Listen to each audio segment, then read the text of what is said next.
स्वर्ग नरक सब अपने हाथ में ही है। एक बुजुर्ग महिला की मृत्यु हो गई।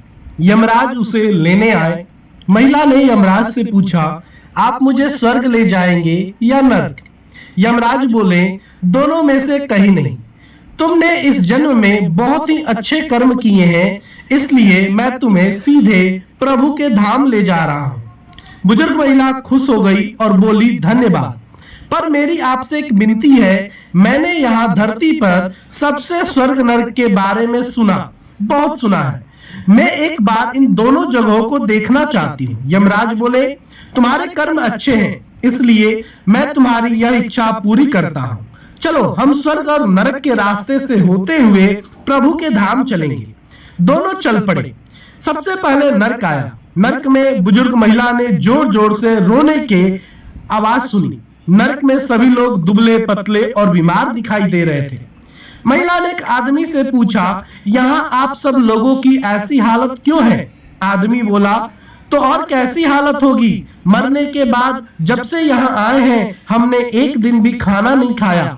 भूख से हमारी आत्माएं तड़प रही हैं। बुजुर्ग महिला की नजर एक विशाल पतीले पर पड़ी, जो कि लोगों के कद से करीब 300 फुट ऊंचा होगा। उस पतीले के ऊपर एक विशाल चम्मच लटका हुआ था। उस पतीले में से बहुत ही शानदार खुशबू आ रही थी। बुजुर्ग महिला ने उस आदमी से पूछा, इस पतीले में क्या है? आदमी मायूस होकर बोला, ये पतीला बहुत ही स्वादिष्ट खीर से हर समय भरा रहता है। बुजुर्ग महिला ने हैरानी से पूछा, इसमें खीर है? तो आप लोग पेट भर के खीर खाते क्यों नहीं? भूख से क्यों तड़प रहे हैं? आदमी रो रो कर बोलने लगा, कैसे खाएं? यह पतीला 300 फीट ऊंचा है। हम में से कोई भी उस पतीले तक नहीं पहुंच पाता। बुजुर्ग महिला को उन पर तरस आ गया। सोचने लगी, बेचारे खीर का पतीला होते हुए भी भूख से बेहाल है। शायद ईश्वर ने इन्हें यही दंड दिया होगा।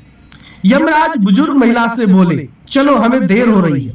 दोनों चल पड़े। कुछ दूर चलने पर स्वर्ग आया।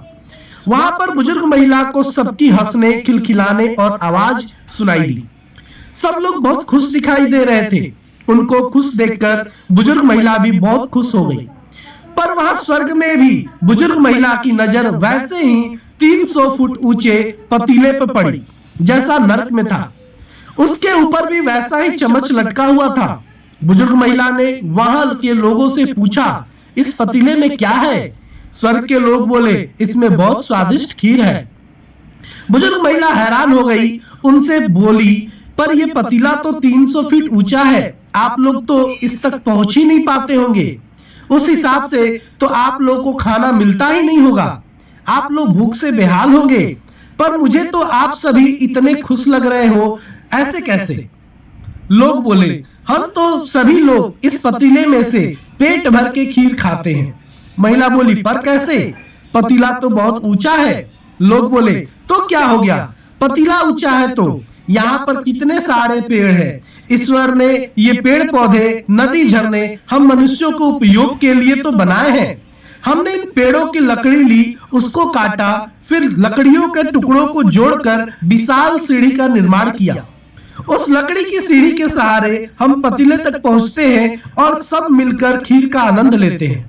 बुजुर्ग महिला यमराज की तरफ देखने लगी। यमराज मुस्कुराए और बोले, ईश्वर ने स्वर्ग और नरक मनुष्यों के हाथों में ही सौंप रखा है। चाहे तो अपने लिए नरक बना ले, चाहे तो अपने लिए स्वर्ग। ईश्वर ने सबको एक समान हालातों में डाला है। उसके लिए उसके सभी बच्चे एक समान हैं। वो किसी से भेदभाव नहीं करते। वहां नरक में भी पेड़ पौधे सब थे, पर वो लोग खुद ही आलसी हैं। उन्हें खीर हाथ में चाहिए। वो कोई कर्म नहीं करना चाहते, कोई मेहनत नहीं करना चाहता, इसलिए सब भूख से बेहाल है। यही तो ईश्वर की बनाई इस दुनिया का नियम है। जो कर्म करेगा, मेहनत करेगा, उसी को मीठा फल खाने को मिलेगा। अर्थात स्वर्ग एवं नरक आपके हाथ में ही है। मेहनत करें, अच्छे कर्म करें, अपने जीवन को स्वर्ग बनाएं। धन्यवाद।